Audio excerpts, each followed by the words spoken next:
Hello and welcome to Imperfect Garden.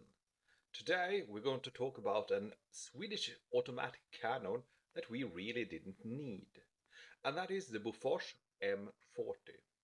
It is a completely domestically produced automatic cannon that we produced during the World War II from 1940 to 1945.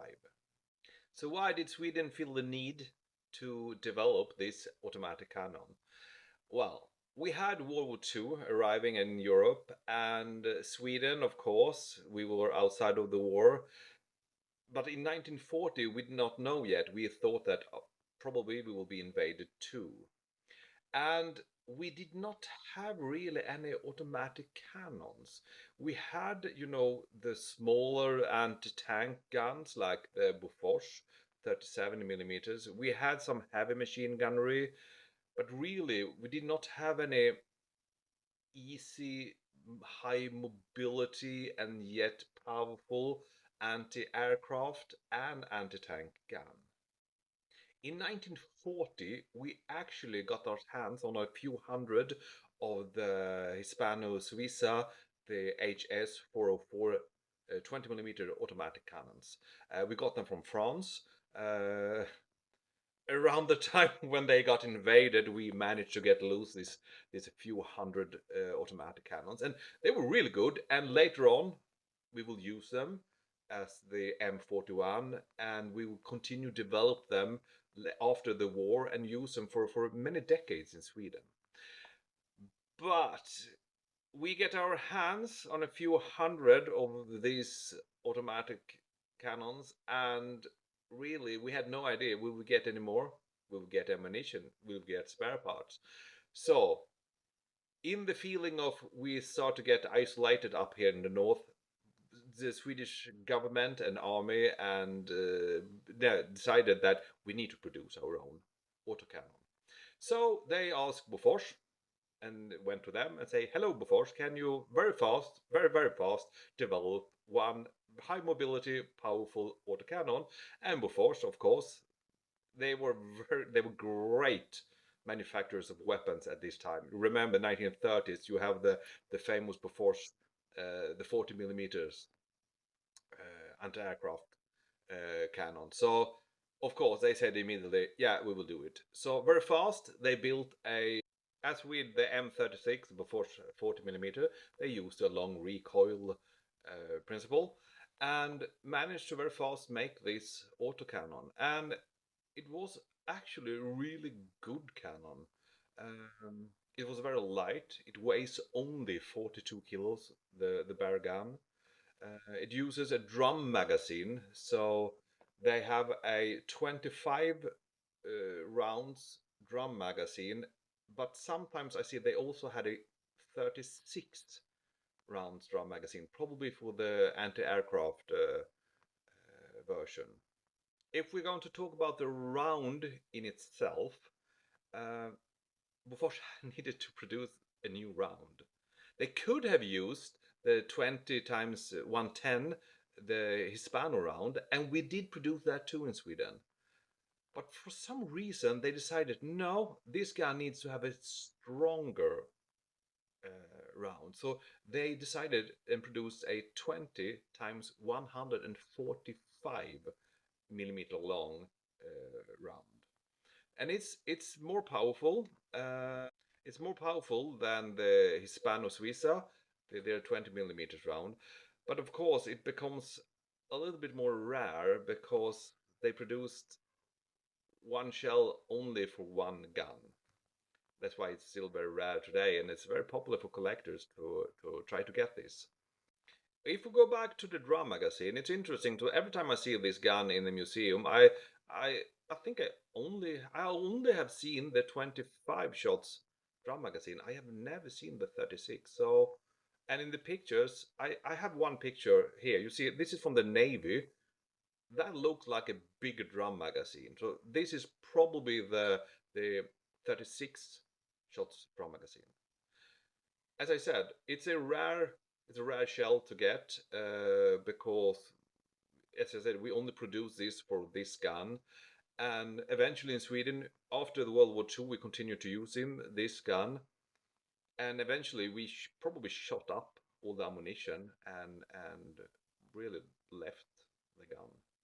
If we're going to talk more about the specifics about the gun, as I said, 42 kilos is the bare gun. With the tripod, it goes up to 65 kilos. With the field anti-aircraft carriage, it's at 300 kilos. So still, it's rather light. Yeah, it's not so heavy.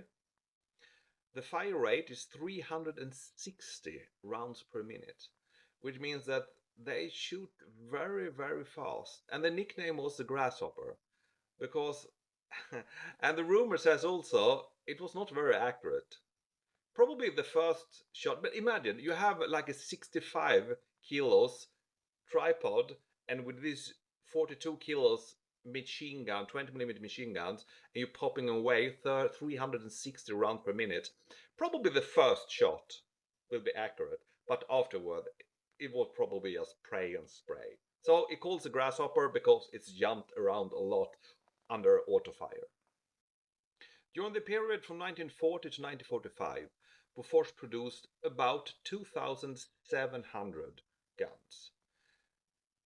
And eventually they were made into 5 versions. I will go through them. 5 versions and some small variations in the end, but it's 5 basic versions of them.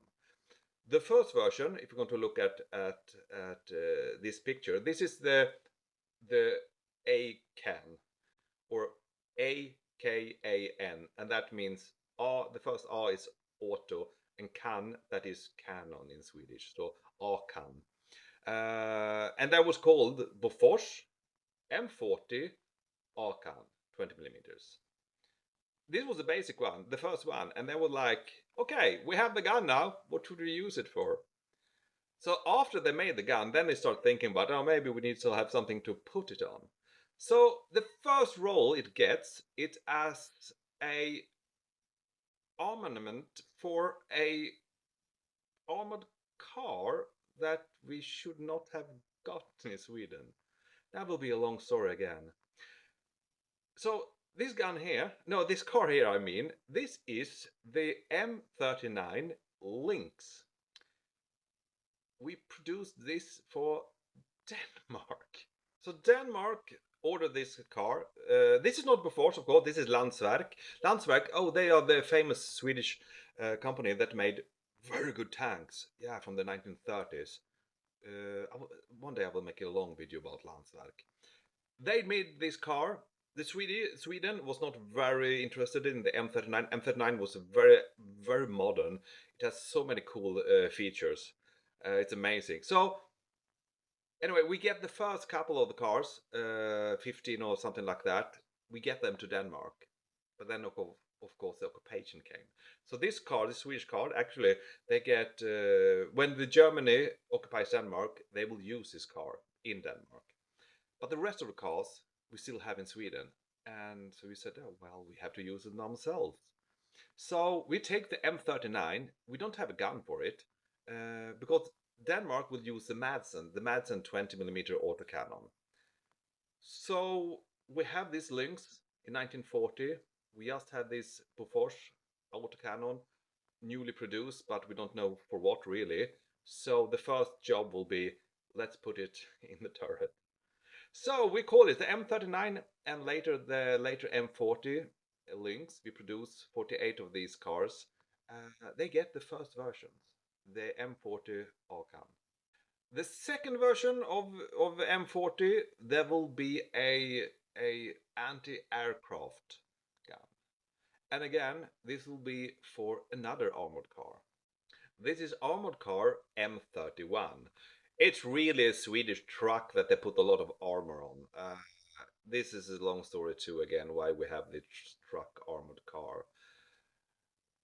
But we needed to have it, a gun in a small, not a turret, it's like a gun, this is like a swiveling gun position. We started to have a heavy machine gun, but then we upgraded this truck during the war, and they went with a combo. So they had a M40 20mm autocannon, and next to it was a machine gun. That was a 8mm M36. It's really an American Browning M1917 that we use in Sweden. But they had them in a dual mounting with the armored shield on this truck. We did not make many of these trucks either, but that was the second version. And with that, of course, we had to rename, of course, the gun. So we renamed the gun M40B because the B was now it's not the first version because now it's an anti-aircraft version. The third version is the crazy version. It's a grasshopper, really, because eventually the whole idea when we started making this gun, the M40, was we need a autocannon that we can use to shoot down airplanes, but also to shoot at soft targets and like not maybe tanks, but armored vehicles. But to be able to shoot with this in the Swedish forest, we need to have some sort of mounting, something that the infantry can carry. So they made a small tripod and put this gun on. That we get a 65 kilos tripod and gun. And of course, we have to rename it because now we shoot at armored targets. So now it's a PV AKAN, and that is in Swedish Pansarvärns automatkanon. So PV, that is anti-tank, so anti-tank automatic cannon. As I can see, there was not that many guns that got converted into this anti-tank version. I understand why, because it was probably hellish to use. But the next version that will come to know, that will be the numerous versions and the version I see in every museum, and that is of course the field carriage, the anti-aircraft field carriage M40. We rename this again. Instead of the PV in anti-tank, we put LV. LV means Luftvärn, and Luftvärn that becomes anti-air. So this is a LV AKN. So, and that is a Luftvärns automatkanon. That's a long word. This version is not the final version, but the final variant of the M40. And most of all the 2,700 guns will be in this configuration. After the war, we did not need this gun anymore, because eventually, from 1945, we get the M45, the 20mm M45, and that is chambered for. It looks identical with M40, but M45 is chambered, of course, for the Hispano Suiza 20mm round, the 20 times 110. So this gun and this particular ammunition, of course, they get phased out. And it was very close at the ending that they will just disappear, they will just scrap everything. But it find one small role left. And this is a role that they actually kept all the way to the 1990s. And that was in a combination forces for the anti-aircraft. When we start using robots, missiles. So we had the Robot System 69, Red Eye, and in those brigades, when we used these new kind of missiles to shoot down airplanes, we still needed to have like a close air backup system. And they took the M40 and made a small slash and call it M40/70. And in this configuration, actually in 3 small versions, they changed a little bit with the aiming sights. It still lived on as like an extra gun in the modern robotic air defense system. But I don't know how many guns actually during the Cold War actually were in the army, and how many had been scrapped. We need, of course, to go back a little bit. The army did not take all the guns. A small number, like 80 guns, actually got to the Navy too. They used them on the smaller vessels, like minesweepers and the smaller small vessels as a defense, but also in the Sweden class of the for the coastal defense battleships. Oh, that's a long word again. Those Swedish battleships that were at one time the biggest ships we had in Sweden, we used the M40 guns too for close air defense. And probably then, as in this picture, with the 36mm drum magazine, the one that I can never see in the museum. Do I have anything else to say about the Bofors M40? Probably not. The information, there is not huge amount of literature written about this gun, of course, because it has a short story. We produced 2,700 during 1940 to 45, and it became not really obsolete, because it does not become obsolete. We could have used this for a long time, but it was easier to go over to a shell that many countries used, the Hispano Suiza 20mm round, because for a small producer like Sweden to have one gun and manufacture ammunition for just one gun, it is not very good economy in that. So it is now in the museums, and yeah, it's cool. Every time I see them in a few museums here in Sweden, and every time I'm like, oh, look at that, there it is. Well, I hope you like this video, and I don't see what we'll do in next video. Maybe we'll continue talking about Bofors. Yeah, maybe we talk about the M36 or the prototype before M36. Yeah, let's do that in the next video.